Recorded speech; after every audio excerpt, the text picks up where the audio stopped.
Welcome to student. നമ്മൾ നോക്കാൻ പോകുന്നത് +2 ഫിസിക്സിലെ 13ാമത്തെ ചാപ്റ്റർ ന്യൂക്ലിയൈ എന്ന് പറയുന്ന ചാപ്റ്ററാണ് നമ്മളിപ്പോൾ നോക്കാൻ പോകുന്നത്. അതിനു മുമ്പ് നമ്മുടെ ചാനൽ ആദ്യമായിട്ടാണ് കാണുന്നതെങ്കിൽ ചാനൽ തീർച്ചയായും സബ്സ്ക്രൈബ് ചെയ്യുക. ചാനലിലുള്ള വീഡിയോസ് ഇഷ്ടപ്പെട്ടാൽ ഫ്രണ്ട്സിന് ഉറപ്പായും ഷെയർ ചെയ്ത് കൊടുക്കാം. ഒട്ടും ഡിലേ ആക്കുന്നില്ല, നമുക്ക് കൺസെപ്റ്റിലൂടെ കിടക്കാം. നമ്മുടെ ഈ ചാപ്റ്ററിലുള്ള ആദ്യത്തെ ഫോക്കസ് ചെയ്യുക ടോപ്പിക്കാണ് റേഡിയോ ആക്ടിവിറ്റി. എന്താണ് റേഡിയോ ആക്ടിവിറ്റി? നിങ്ങളുടെ ടെക്സ്റ്റിനകത്ത് ഡിഫറെന്റ് കൈൻഡ് ഓഫ് ഡെഫിനിഷൻസ് ഉണ്ടാവും. സോ ഞാനൊരു ഡെഫിനിഷൻ പറയാം. അതായത് the spontaneous emission of highly penetrating radiations from the nucleus in order to attain stability. ഇംഗ്ലീഷിലാണ് പറഞ്ഞിരിക്കുന്നത്, മലയാളത്തിൽ പറഞ്ഞുതരാം. അതായത് ഈ ന്യൂക്ലിയസിൽ നിന്ന് സ്പോണ്ടേനിയസ് ആയിട്ട് ഹൈലി പെനിട്രേറ്റിംഗ് റേഡിയേഷൻസ് എമിറ്റ് ചെയ്യുന്നു. എന്തിനു വേണ്ടി? In order to attain stability attain ചെയ്യാൻ വേണ്ടി ന്യൂക്ലിയസിൽ നിന്ന് ഹൈലി പെനിട്രേറ്റിംഗ് റേഡിയേഷൻസ് എമിറ്റ് ചെയ്യുന്നതിനെയാണ് നമ്മൾ എന്ത് പറയുക? റേഡിയോ ആക്ടിവിറ്റി എന്ന് പറയാം. സോ ഏതൊക്കെയാണ് ആ റേഡിയേഷൻസ്? അതായത് ന്യൂക്ലിയസിൽ നിന്ന് എമിറ്റ് ചെയ്യുന്ന റേഡിയേഷൻസ് ഏതൊക്കെയാണ്?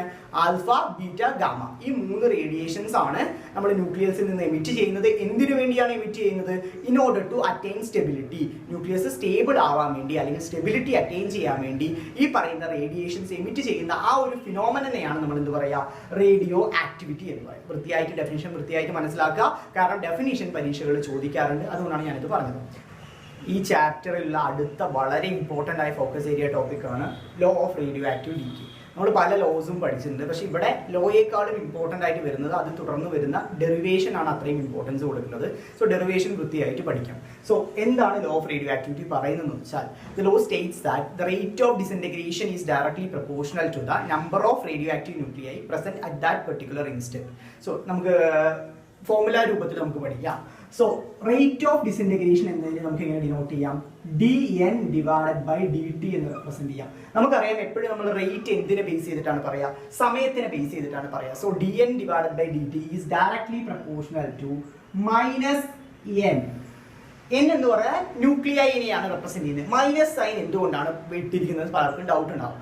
നെഗറ്റീവ് ഡിനോട്ട്സ് അല്ലെങ്കിൽ നെഗറ്റീവ് റെപ്രസെന്റ് എന്തിനെ റെപ്രസെന്റ് ചെയ്യുന്നത് വെച്ചാൽ അവിടെ നമ്പർ കുറഞ്ഞുകൊണ്ടിരിക്കുകയാണ്, ഡിസിൻറ്റഗ്രേഷൻ സംഭവിച്ചുകൊണ്ടിരിക്കുകയാണ്. സോ നമ്പർ കൗണ്ട് കുറഞ്ഞുകൊണ്ടിരിക്കുകയാണ്, അതുകൊണ്ടാണ് ഇവിടെ നെഗറ്റീവ് സൈൻ ഇട്ടിരിക്കുന്നത്. So dN by dt is directly proportional to -n എന്ന് നമുക്ക് ഇടാൻ വേണ്ടി പറ്റും. ക്ലിയർ അല്ലേ?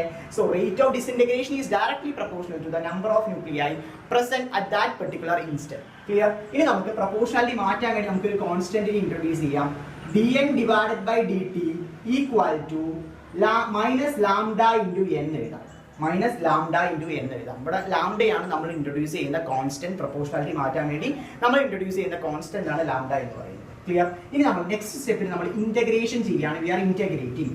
So integral of dN divided by dt എന്ന് ചെയ്യുന്നതിന് നമുക്ക് ഒന്ന് റീഅറേഞ്ച് ചെയ്യാം. So integral of dN divided by n, ഈ n നെ നമ്മൾ താഴോട്ട് കൊണ്ടുവന്നു, എന്നിട്ടാണ് നമ്മൾ ഇന്റഗ്രേറ്റ് ചെയ്യുന്നത്. സോ ഇന്റഗ്രേഷന് മുമ്പ് തന്നെ ഞാൻ ആ സ്റ്റെപ്സ് എഴുതാം. dN divided by n equal to -λ into dt. Clear? ഇനി നമുക്ക് ഇന്റഗ്രേറ്റ് ചെയ്യാം. മൈനസ് ഉണ്ട്, മൈനസ് ഇടാൻ മറക്കരുത് കേട്ടോ. So dN divided by n equal to -λ into dt എന്ന് എഴുതാം.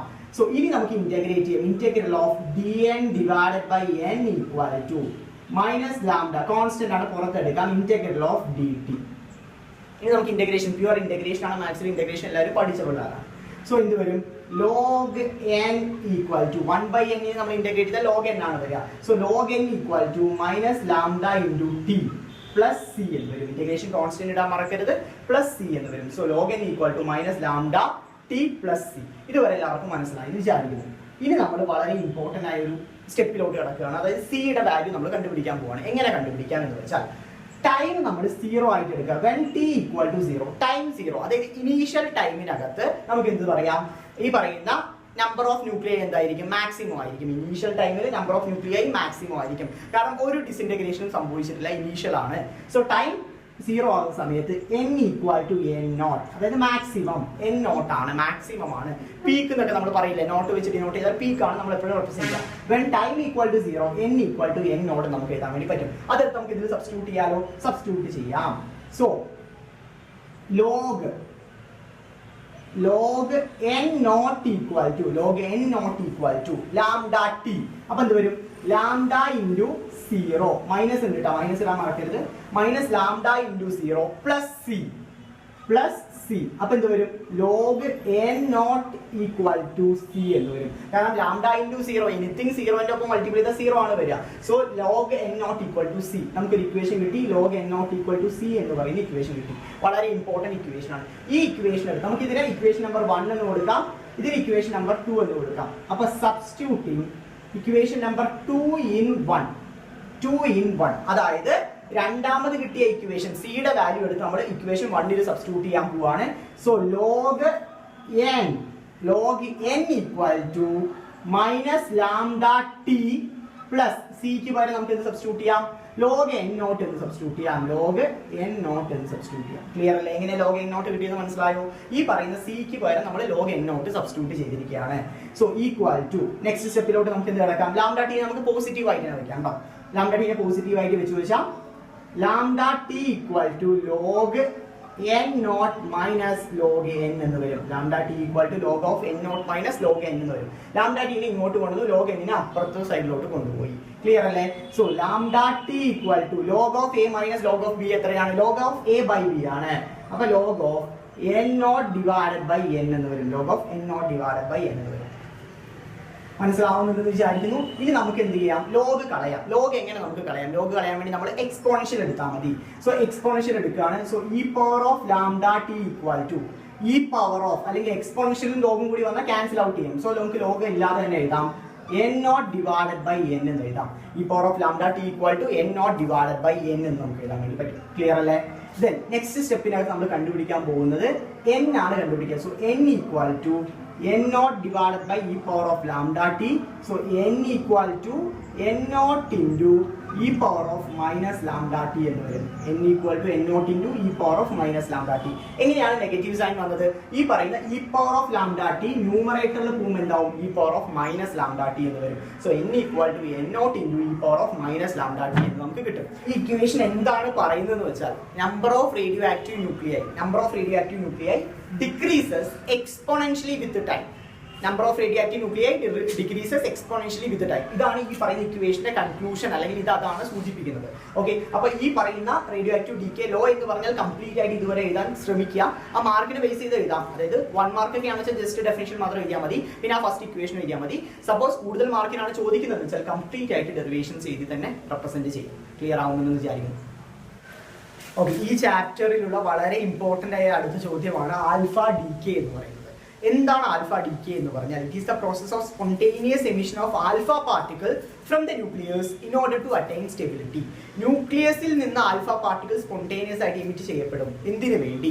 ഈ ന്യൂക്ലിയസ് സ്റ്റെബിലിറ്റി അറ്റൈൻ ചെയ്യാൻ വേണ്ടി, അല്ലെങ്കിൽ സ്റ്റേബിൾ ആവാൻ വേണ്ടി ഉള്ള ഒരു എമിഷനെയാണ് നമ്മൾ എന്ത് പറയുക? ആൽഫ ഡീകേ എന്ന് പറയുക. അപ്പൊ ഇവിടെയുള്ള പ്രൊഡക്റ്റ് എന്ത് തന്നെയാണ്? ആൽഫ പാർട്ടിക്കിൾസ് തന്നെയാണ്. നമുക്കൊരു എക്സാമ്പിൾ നോക്കാം. സോ എക്സ് എന്ന് നമ്മളിവിടെ ഡിനോട്ട് ചെയ്താണ് നമ്മുടെ പാരന്റ് ന്യൂക്ലിയൈ എന്ന് പറയുന്നത്. എക്സ് ആണ് നമ്മുടെ പാരന്റ് ന്യൂക്ലിയൈ. സോ ഇതിന്റെ അറ്റോമിക് നമ്പറിനെ നമുക്ക് എങ്ങനെ ഡിനോട്ട് ചെയ്യാം? ഇസഡ് എന്ന് കൊടുക്കാം. മാസ് നമ്പറിനെ എ എന്ന് കൊടുക്കാം. ക്ലിയർ? സോ നമുക്കറിയാം ഒരു എലമെന്റിന്റെ അറ്റോമിക് നമ്പർ എപ്പോഴും താഴെയാണ് എഴുതുക, മാസ് നമ്പർ എപ്പോഴും മുകളിലാണ് എഴുതുക. സോ ഇവിടെയുള്ള അറ്റോമിക് നമ്പർ എന്ന് പറയുന്നത് ഇസഡ് ആണ്, മാസ് നമ്പർ എന്ന് പറയുന്നത് എ ആണ്. ഈ പാരന്റ് ന്യൂക്ലിയൈ ഡിസിന്റഗ്രേഷൻ സംഭവിച്ചിട്ട് 2 പ്രൊഡക്റ്റുകളായിട്ട് മാറും. ഏതാണ്? ഒന്നാമത്തെ എന്ന് പറയുന്നത് ഡോട്ടർ ന്യൂക്ലിയൈ. ഡോട്ടർ ന്യൂക്ലിയൈന്റെ അറ്റോമിക് നമ്പർ എന്താ പ്രത്യേകത? അത് Z-2 ആയിരിക്കും. Z-2. ഇവിടെ 238 ആണെങ്കിൽ ഇവിടെ 236 ആയിട്ട് മാറും. മനസ്സിലാവുന്നുണ്ടോ? സോ അങ്ങനെ ഒരു വ്യത്യാസം സംഭവിക്കും. 2 യൂണിറ്റ്സ് കുറയും. സെയിം വേ മാസ് നമ്പറിന് എന്ത് സംഭവിക്കും? മാസ് നമ്പർ 4 യൂണിറ്റ്സ് കുറയും.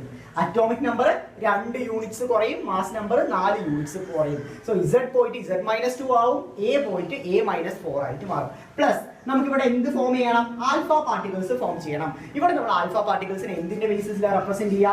ഹീലിയത്തിന്റെ ബേസിസിലാണ്. സോ He ഇവിടെ കുറയുന്ന അറ്റോമിക് നമ്പർ ആണ് ഹീലിയത്തിന്റെ വരിക, മാസ് നമ്പർ ആണ് ഇവിടെ വരിക. ഇവിടെ കുറയുന്നത് തന്നെയാണ് ഇവിടെ വരിക. സോ ഹീലിയത്തിന്റെ 2, 4 എന്ന രീതിയിൽ വരും. സോ ഇതാണ് നമ്മുടെ ആൽഫ ഡീകേന്റെ ഒരു എക്സാമ്പിൾ. ഇത് എക്സാമ്പിൾ അല്ല, ഇത് റെപ്രസെന്റേഷൻ ആണ്. എക്സാമ്പിൾ നമുക്ക് പഠിക്കാം. നോക്കാം. യുറേനിയം 238 ഉം 92 ആണ് അതിന്റെ അറ്റോമിക് നമ്പർ. യുറേനിയത്തിന്റെ അറ്റോമിക് നമ്പർ 92 ഉം അതിന്റെ മാസ് നമ്പർ 238 ഉമാണ്. സോ ഇത് ഡിസിന്റഗ്രേറ്റ് ചെയ്തിട്ട് എന്തൊക്കെയാവും? തോറിയം. അതിന്റെ പ്രത്യേകത എന്തായിരിക്കും? അറ്റോമിക് നമ്പർ 2 കുറവായിരിക്കും. സോ 90 വരും. മാസ് നമ്പർ എത്ര കുറവായിരിക്കും? 4 കുറവായിരിക്കും. സോ 238 പോയിട്ട് 234 ആയിട്ട് മാറും. പ്ലസ് എന്തുകൂടി ഫോം ആവും? ഹീലിയം ഫോം ആവും. So He24. ക്ലിയർ അല്ലേ? അപ്പൊ എന്താണ് ആൽഫ ഡീകേ എന്ന് മനസ്സിലായി എന്ന് വിചാരിക്കുന്നു. നമ്മുടെ പാരന്റ് ന്യൂക്ലിയറിന്റെ മാസ് നമ്പറും അറ്റോമിക് നമ്പറിലും വ്യത്യാസം വന്ന് നമുക്ക് ഇവിടെ ഉണ്ടാവുന്നതിനെ ഡോട്ടർ ന്യൂക്ലിയൈ എന്ന് പറയും. ഡോട്ടർ ന്യൂക്ലിയൈ എന്ന് പറയും. പ്ലസ് ഇതാണ് നമ്മുടെ ആൽഫ പാർട്ടിക്കിൾ ആയിട്ട് നമ്മൾ റെപ്രസെന്റ് ചെയ്യുന്ന ഹീലിയം ആണ്. സോ ഇത്രയും കാര്യങ്ങൾ വൃത്തിയായിട്ട് മനസ്സിലാക്കുക. ഇതിനുള്ള എക്സാമ്പിളും ഇമ്പോർട്ടന്റ് ആണ്. പരീക്ഷകളിൽ എക്സാമ്പിൾ ചോദിക്കാറുണ്ട്. ഓക്കെ, അപ്പൊ ഇതാണ് ആൽഫ ഡികെനെ കുറിച്ച് പരീക്ഷകൾ ചോദിക്കുന്ന ഒരു ചോദ്യം. മറ്റൊരു ചോദ്യം കൂടി നമുക്ക് ഇതിൽ നിന്ന് പ്രതീക്ഷിക്കാം. അതെന്ന് വെച്ചാൽ എന്താണ് ക്യൂ വാല്യൂ? ക്യൂ വാല്യൂ എന്താണെന്ന് പരീക്ഷകളിൽ ചോദിക്കാറുണ്ട്. ക്യൂ വാല്യൂ മീൻസ് എനർജിനെയാണ് അവർ റെപ്രസെന്റ് ചെയ്യുന്നത്. എനർജിനെയാണ് റെപ്രസെന്റ് ചെയ്യുന്നത്. നമുക്ക് അറിയാവുന്ന എനർജിന്റെ ഇക്വേഷൻ ഐൻസ്റ്റീന്റെ E=mc² എന്ന് പറയുന്ന ഐൻസ്റ്റീന്റെ ഇക്വേഷൻ ഉണ്ട്. ഇതിനെ നമുക്കൊന്ന് മോഡിഫൈ ചെയ്യാം. E=Δmc² എന്ന രീതിയിൽ നമ്മൾ മാറ്റി എഴുതാണ്. E=Δmc² എന്ന രീതിയിൽ നമ്മൾ മാറ്റി എഴുതാണ്. ഫൈൻ. ഈ പറയുന്ന എനർജി തന്നെയാണ് നമ്മളിവിടെ ക്യൂ വാല്യൂവിനെ റെപ്രസെന്റ് ചെയ്യുന്നത്. എനർജി തന്നെയാണ് നമ്മളിവിടെ ക്യൂ വാല്യൂ ആയിട്ട് റെപ്രസെന്റ് ചെയ്യുന്നത്. അടുത്ത ഡെൽറ്റ എമ്മിന് നമുക്ക് എങ്ങനെ എഴുതാം? ഡെൽറ്റ എം എന്ന് പറഞ്ഞാൽ എന്താണ്? ചേഞ്ച് ഇൻ മാസ് ആണ്. മാസിൽ വരുന്ന വ്യത്യാസത്തിനെയാണ് നമ്മൾ എന്ത് പറയാ?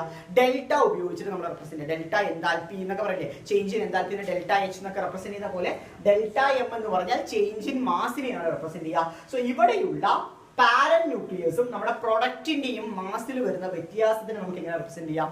ഡെൽറ്റ ഉപയോഗിച്ച് റെപ്രസെന്റ് ചെയ്യാം. സോ നമുക്ക് എങ്ങനെ എഴുതാം? M X minus M Y plus M alpha എന്ന് കൊടുക്കാം. എന്താണ് കൊടുത്തിരിക്കുന്നത്? M X minus M Y plus M alpha. എന്താണ് എം എക്സ്? അതായത് നമ്മുടെ പാരന്റ് ന്യൂക്ലിയൈന്റെ മാസിനെയാണ് നമ്മൾ എന്ത് കൊടുത്തിരിക്കുന്നത്? എം എക്സ് എന്ന് കൊടുത്തിരിക്കുന്നത്. മൈനസ് നമ്മുടെ പ്രൊഡക്റ്റ് ഏതൊക്കെയാണ്? ഈ പറയുന്ന ഡോട്ടർ ന്യൂക്ലിയയും നമ്മുടെ ആൽഫ പാർട്ടിക്കിളും ആണ്. സോ അതായത് നമ്മുടെ ഹീലിയം തന്നെയാണ്. So M Y plus M alpha എന്ന് കൊടുക്കാൻ വേണ്ടി പറ്റും. സോ ഇതാണ് നമ്മുടെ ഡെൽറ്റ എം ആയിരിക്കുന്നത്. അടുത്ത c² എന്ന്. ക്ലിയർ അല്ലേ? അപ്പൊ Q value equal to M X minus M Y plus M alpha c². ഇതാണ് നമ്മുടെ ക്യൂ വാല്യൂ. അതായത് നമ്മുടെ മാസ് എനർജിന്റെ വരുന്ന വ്യത്യാസം എന്ന് വൃത്തിയായിട്ട് പഠിക്കാം. വളരെ ഇമ്പോർട്ടന്റ് ആണ്. പരീക്ഷകളുടെ പല തവണ പ്രോബ്ലംസ് ആയിട്ട് ക്യൂ വാല്യൂ ചോദിക്കാറുണ്ട്. സോ വൃത്തിയായിട്ട് മനസ്സിലാക്കിയിരിക്കും. ഇപ്പൊ നമ്മൾ ആൽഫ ഡികെ പഠിച്ചു കഴിഞ്ഞു. അടുത്ത നമ്മൾ നോക്കാൻ പോകുന്നത് ബീറ്റ ഡികെ എന്താണ്? എന്താണ് ബീറ്റ ഡികെ? അപ്പൊ നമുക്ക് എല്ലാവർക്കും അറിയാം എന്താണ് ബീറ്റ പാർട്ടിക്കിൾസ് എമിറ്റ് ചെയ്യുന്ന ഡികെയാണ് നമ്മൾ എന്ന് പറയാ ബീറ്റ ഡികെ എന്ന് പറയാം. സോ ബീറ്റ ഡികെ രണ്ട് രീതിയിൽ ക്ലാസിഫൈ ചെയ്തിട്ടുണ്ട്. ഒന്ന് ബീറ്റ മൈനസ് ഡികെയും ഒന്ന് ബീറ്റ പ്ലസ് ഡികെയും. ബീറ്റ മൈനസ് ഡികെയിൽ ഉണ്ടാവുന്ന പ്രൊഡക്റ്റ് എന്ന് പറയുന്നത് ഇലക്ട്രോൺ ആണ്. സോ E-1 0 എന്ന് എഴുതാം. ബീറ്റ പ്ലസ് ഡികെയിൽ ഉണ്ടാവുന്നത് പോസിട്രോൺ ആണ്. ഇലക്ട്രോണിന്റെ പോസിറ്റീവ് ടെർമിനെയാണ് നമ്മൾ എന്ത് പറയാ? പോസിട്രോൺ എന്ന് പറയാം. സോ E+1 0 എന്ന രീതിയിൽ വരും. ക്ലിയർ ആവുന്ന വൃത്തിയായിട്ട് മനസ്സിലാക്കുക. ബീറ്റ ഡികെ രണ്ട് രീതിയിൽ ക്ലാസിഫൈ ചെയ്തിട്ടുണ്ട്. ഒന്ന് ബീറ്റ മൈനസ് ഡികെയും അടുത്തത് ബീറ്റ പ്ലസ് ഡികെയും. ബീറ്റ മൈനസ് ഡികെ എന്ന് പറയുമ്പോൾ ഉണ്ടാവുന്നത് ഇലക്ട്രോൺ ആണ്. ബീറ്റ പ്ലസ് ഡികെ എന്ന് ഉണ്ടാവുമ്പോൾ പോസിട്രോൺ ആണ് ഉണ്ടാവുക. സോ എന്താണ് ബീറ്റ മൈനസ് ഡികെ നമുക്ക് നോക്കാം. സോ നമ്മുടെ പാരന്റ് ന്യൂക്ലിയസ് വരച്ചു. പാരന്റ് ന്യൂക്ലിയസിന്റെ അറ്റോമിക് നമ്പർ എന്തായിരിക്കും? Z ആണ്. മാസ് നമ്പർ A ആണ്. ഫൈൻ. ഇത് നിങ്ങൾക്ക് അറിയാമെന്ന് വിചാരിക്കുന്നു. സോ നമുക്ക് ഉണ്ടാവുന്ന ബീറ്റ പ്രോഡക്റ്റ് നമുക്ക് റെപ്രസെന്റ് ചെയ്യുന്നത് എങ്ങനെയാണ്? Y വെച്ചിട്ടാണ് നമ്മൾ റെപ്രസെന്റ് ചെയ്യുക. ഇവിടെ സംഭവിക്കുന്നതെന്ന് വെച്ചാൽ ബീറ്റ മൈനസ് ഡികെന്റെ കാര്യമാണ് പറയുന്നത്. ബീറ്റ മൈനസ് ഡികെന് സംഭവിക്കുന്നത് വെച്ചാൽ അറ്റോമിക നമ്പർ ഒന്ന് കൂടുന്നു. സോ Z+1 ആയിട്ട് മാറുന്നു. അറ്റോമിക് നമ്പർ ഒന്ന് കൂടുന്നു. So Z+1. മാസ് നമ്പറിൽ ഒരു മാറ്റവും സംഭവിക്കുന്നില്ല. സോ A അതുപോലെ തന്നെ എഴുതുന്നു. പ്ലസ് നമുക്ക് എന്തുണ്ടാവുന്നു? ഇവിടെയുള്ള ഇലക്ട്രോൺ അല്ല ഉണ്ടാവുന്നത്. പറഞ്ഞാൽ ഇലക്ട്രോൺ ആണ് ഫോം ചെയ്യാന്ന് പറഞ്ഞു. സോ ഇലക്ട്രോൺ -1 0 പ്ലസ് ഇനി ഒരു കാര്യം കൂടി ഫോം ചെയ്യുന്നു. അതാണ് ആന്റി ന്യൂട്രിനോ. എന്താണ് ഫോം ചെയ്യുന്നത്? Antineutrino. ഇതിനെയാണ് നമ്മൾ ആന്റി ന്യൂട്രിനോ എന്ന് പറയാം. Antineutrino. ഫൈൻ. സോ എന്തൊക്കെയാണ് ബീറ്റ മൈനസ് ഡികെയിൽ സംഭവിക്കുക? നമ്മുടെ പാരന്റ് ന്യൂക്ലിയസ് ഡിസിന്റഗ്രേറ്റ് ചെയ്ത് പ്രൊഡക്റ്റ് ഉണ്ടാവും. പ്രൊഡക്റ്റിന്റെ പ്രത്യേകത എന്ന് പറഞ്ഞാൽ താഴെയുള്ള അറ്റോമിക നമ്പർ ഒന്ന് കൂടുന്നു. മാസ് നമ്പറിൽ ഒരു മാറ്റവും സംഭവിക്കുന്ന പ്ലസ് ഇലക്ട്രോൺ ഉണ്ടാവുന്നു. Plus antineutrino. ലാസ്റ്റ് വരച്ചിരിക്കുന്ന സാധനമാണ് ആന്റി ന്യൂട്രിനോ എന്ന് പറയുന്നത്. അടുത്തത് ബീറ്റ പ്ലസ് ഡികെയിൽ എന്ത് സംഭവിക്കുന്നു? ഇതേപോലെ നമ്മൾ എന്ത് ചെയ്യുന്നു? Parent nucleus ZA. ഇവിടെ ഉണ്ടാവുന്ന നമ്മുടെ ബീറ്റ പ്രൊഡക്റ്റിന്റെ പ്രത്യേകത എന്ന് പറയുന്നത് നമ്മുടെ അറ്റോമിക് നമ്പർ ഒന്ന് കുറയുന്നു. മാസ് നമ്പറിൽ ഒരു മാറ്റവും സംഭവിക്കുന്നില്ല. ബീറ്റ മൈനസ് ഡികെയിൽ അറ്റോമിക് നമ്പർ ഒന്ന് കൂടുന്നു. ഇവിടെ ഒന്ന് കുറയുന്നു. പ്ലസ് ഇവിടെ ഉണ്ടാവുന്നത് പോസിട്രോൺ ആണ്.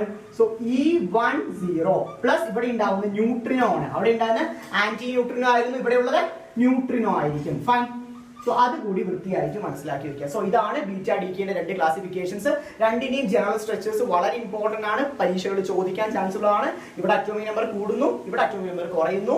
ഇവിടെ ആന്റി ന്യൂട്രിനോ ആണ്. ഇവിടെ ന്യൂട്രിനോ ആണ്. ഇവിടെ ഇലക്ട്രോൺ ആണ്. ഇവിടെ പോസിട്രോൺ ആണ്. ഈ ഒരു വ്യത്യാസം വൃത്തിയായിട്ട് മനസ്സിലാക്കി വെക്കും. ഈ ചാപ്റ്ററിലുള്ള അടുത്ത ഇമ്പോർട്ടന്റ് ആയ ചോദ്യമാണ് ഗാമ ഡികെ. എന്താണ് ഗാമ ഡികെ എന്ന് പറഞ്ഞാൽ? എക്സൈറ്റഡ് ആയിട്ടുള്ള ന്യൂക്ലിയസ് ഗ്രൗണ്ട് സ്റ്റേറ്റിലോട്ട് വരുന്ന സമയത്ത് ഗാമ റേസിനെ എമിറ്റ് ചെയ്യുന്ന ഒരു ഡീകേ പ്രോസസ്സിനെയാണ് നമ്മൾ എന്ത് പറയുക, ഗാമ ഡീകേ എന്ന് പറയുക. സോ അതിന് ഇനീഷ്യലി ആവശ്യമുള്ള സാധനം എന്ത് വന്നു വെച്ചാൽ ഇനീഷ്യലി ഉള്ളത് നമ്മൾ കൊബാൾട്ട് ആണ്. കൊബാൾട്ട് ആണ് ഇനീഷ്യലി നമുക്ക് ആവശ്യമുള്ള സാധനം. സോ കൊബാൾട്ടിന്റെ അറ്റോമിക് നമ്പർ എന്ന് പറയുന്നത് 27ഉം അതിന്റെ മാസ് നമ്പർ എന്ന് പറയുന്നത് 60 ആണ്. കൊബാൾട്ടിന്റെ അറ്റോമിക് നമ്പർ എത്രയാണ്? 27 ആണ്. അതിന്റെ മാസ് നമ്പർ എത്രയാണ്? 60 ആണ്. അത് നമുക്ക് ഇനീഷ്യലി അറിഞ്ഞിരിക്കണം. ഈ കൊബാൾട്ട് എന്ന് പറയുന്ന സാധനം ബീറ്റ മൈനസ് ഡി കെ സംഭവിക്കുകയാണ്. കൊബാൾട്ടിന് എന്ത് സംഭവിക്കുകയാണ്? Beta minus decay exhibit ചെയ്യുകയാണ്. ബീറ്റ മൈനസ് ഡി കെന്റെ പ്രത്യേകത എന്താണ്? അതിന്റെ അറ്റോമിക് നമ്പർ ഒന്ന് കൂടും, മാസ് നമ്പറിന് ഒരു മാറ്റവും ഉണ്ടാവില്ല. So beta minus decay സംഭവിച്ചിട്ട് കൊബാൾട്ട് എന്തായി മാറും? നിക്കലായി മാറും. കാരണം നിക്കലിന്റെയാണ് അറ്റോമിക് നമ്പർ എത്ര വരിക? 28 എന്ന് പറയുന്നത്. സോ നിക്കലായി മാറും 28. അതിന്റെ മാസ് നമ്പർ എത്രയാണ്? 60 തന്നെയാണ്. ക്ലിയർ അല്ലേ? So cobalt beta minus decay exhibit ചെയ്തിട്ട് നിക്കലായി മാറും. സോ 27 പോയിട്ട് അറ്റോമിക് നമ്പർ 28 ആയിട്ട് മാറും. മാസ് നമ്പറിന് ഒരു മാറ്റവും ഉണ്ടാവില്ല. ഓക്കെ, ദെൻ ഈ നിക്കൽ എന്ന് പറയുന്നത് എക്സൈറ്റഡ് സ്റ്റേറ്റിലാണ് ഉള്ളത്. അതിനെയാണ് ഞാൻ സ്റ്റാർ ഇട്ട് ഡിനോട്ട് ചെയ്തിട്ട്. നിക്കൽ എങ്ങനത്തെ സ്റ്റേറ്റിലാണ് ഉള്ളത്? Excited state. എന്താണ് എക്സൈറ്റഡ് സ്റ്റേറ്റ്? നമുക്കറിയാം എക്സൈറ്റഡ് സ്റ്റേറ്റും ഗ്രൗണ്ട് സ്റ്റേറ്റും ഉള്ളത്. എക്സൈറ്റഡ് എന്ന് വെച്ചാൽ എനർജി ലെവൽ കുറച്ചുകൂടി കൂടിയതിനെ നമ്മൾ എന്ത് പറയാ? എക്സൈറ്റഡ് സ്റ്റേറ്റ് എന്ന് പറയാ. ഗ്രൗണ്ട് സ്റ്റേറ്റ് എന്ന് വെച്ചാൽ നോർമൽ സ്റ്റേറ്റിനെയാണ് നമ്മൾ എന്ത് പറയാ? ഗ്രൗണ്ട് സ്റ്റേറ്റ് എന്ന് പറയാ. എനർജി കൂടുമ്പോൾ എക്സൈറ്റഡ് സ്റ്റേറ്റ്, നോർമൽ ആയിട്ടുള്ള സ്റ്റേറ്റ് ഗ്രൗണ്ട് സ്റ്റേറ്റ് എന്ന് പറയും. ക്ലിയർ? സോ ഈ നിക്കൽ ഉള്ളത് ഇപ്പൊ കറന്റ്ലി പ്രസന്റ് ആയിരിക്കുന്ന എക്സൈറ്റഡ് സ്റ്റേറ്റ് ആണ്. അതുകൊണ്ടാണ് നമ്മൾ എന്ത് വെച്ച് ഡിനോട്ട് ചെയ്തിരിക്കുന്നത്? സ്റ്റാർ ഉപയോഗിച്ച് നമ്മൾ റെപ്രസെന്റ് ചെയ്തിരിക്കുന്നത്. ഈ നിക്കൽ ഗ്രൗണ്ട് സ്റ്റേറ്റ്, ഇതാണ് നമ്മുടെ ഗ്രൗണ്ട് സ്റ്റേറ്റ് എന്ന് വെക്കാം. സോ ഈ ഗ്രൗണ്ട് സ്റ്റേറ്റിലോട്ട് ഡയറക്റ്റ് ആയിട്ട് വരാൻ പറ്റുമോ? ഇല്ല. ഒന്നിൽ കൂടുതൽ സ്റ്റെപ്സിലൂടെയാണ് ഈ പറയുന്ന നിക്കൽ ഗ്രൗണ്ട് സ്റ്റേറ്റിലോട്ട് വരുന്നത്. സോ ആദ്യത്തെ സ്റ്റേജിലോട്ട് വരുന്ന സമയത്ത് അത് എന്ത് എമിറ്റ് ചെയ്യും? ഗാമ റേസ് എമിറ്റ് ചെയ്യും. ഈ ഗാമ റേസ് എത്രയാണ് എമിറ്റ് ചെയ്യുക? 1.17. അടുത്ത സ്റ്റേജിലോട്ട്, നെക്സ്റ്റ് സ്റ്റേജിലോട്ട് വരുമ്പോൾ അത് എമിറ്റ് ചെയ്യുന്ന എത്രയാണ്? 1.33 MeV ഉള്ള ഗാമ റേസ് ആണ് എമിറ്റ് ചെയ്യുക. വൃത്തിയായിട്ട് മനസ്സിലാക്കാം. സോ ഈ എക്സൈറ്റഡ് ആയിട്ടുള്ള നിക്കല് ഗ്രൗണ്ട് സ്റ്റേറ്റിലോട്ട് വരുന്നതിന് മുമ്പ് 2 സ്റ്റേജിലൂടെ പാസ് ചെയ്തിട്ടാണ് വരിക. സോ ഫസ്റ്റ് സ്റ്റേജിലൂടെ പോകുമ്പോൾ 1.17 MeV ആയിട്ടുള്ള ഗാമ റേസ് ആണ് എമിറ്റ് ചെയ്യുക. ഗാമ റേസ് ആണ് എമിറ്റ് ചെയ്യുക. രണ്ടാമത്തെ സ്റ്റേജിൽ വരുമ്പോൾ 1.33 ഉള്ള ഗാമ റേസ് ആണ് എമിറ്റ് ചെയ്യുക. ക്ലിയർ? അതിനുശേഷമാണ് അത് ഇതിലോട്ട് വരുന്നത്, ഗ്രൗണ്ട് സ്റ്റേറ്റിലോട്ട് വരുന്നത്. സോ ഗ്രൗണ്ട് സ്റ്റേറ്റിലോട്ട് വരുമ്പോൾ അതേപോലെ തന്നെ നിക്കൽ നമുക്ക് റെപ്രസെന്റ് ചെയ്യാം. പക്ഷെ നമുക്ക് എന്തിന്റെ ആവശ്യമില്ല? സ്റ്റാറിന്റെ ആവശ്യമില്ല. സ്റ്റാർ ഇടാതെ നമ്മൾ ജസ്റ്റ് നിക്കൽ റെപ്രസെന്റ് ചെയ്താൽ എന്താണ്? അത് ഗ്രൗണ്ട് സ്റ്റേറ്റിലാണ് അർത്ഥം വരിക. സ്റ്റാർ ഇട്ട് നിക്കൽ റെപ്രസെന്റ് ചെയ്താൽ അത് എക്സൈറ്റഡ് സ്റ്റേറ്റിലാണ് അർത്ഥം വരിക. സോ നമുക്ക് എങ്ങനെ റെപ്രസെന്റ് ചെയ്യാം? ഗാമ ഡി കെ എന്ന് പറഞ്ഞാൽ എക്സൈറ്റഡ് ആയിട്ടുള്ള ന്യൂക്ലിയസ് ഗ്രൗണ്ട് സ്റ്റേറ്റിലോട്ട് വരുന്ന സമയത്ത് എമിറ്റ് ചെയ്യുന്ന റേഡിയേഷനെയാണ് നമ്മൾ എന്ത് പറയാ? ഗാമ റേസ് എന്ന് പറയാ, അല്ലെങ്കിൽ ഗാമ ഡി കെ എന്ന് പറയാം. ക്ലിയർ ആയിട്ട് മനസ്സിലാക്കാം.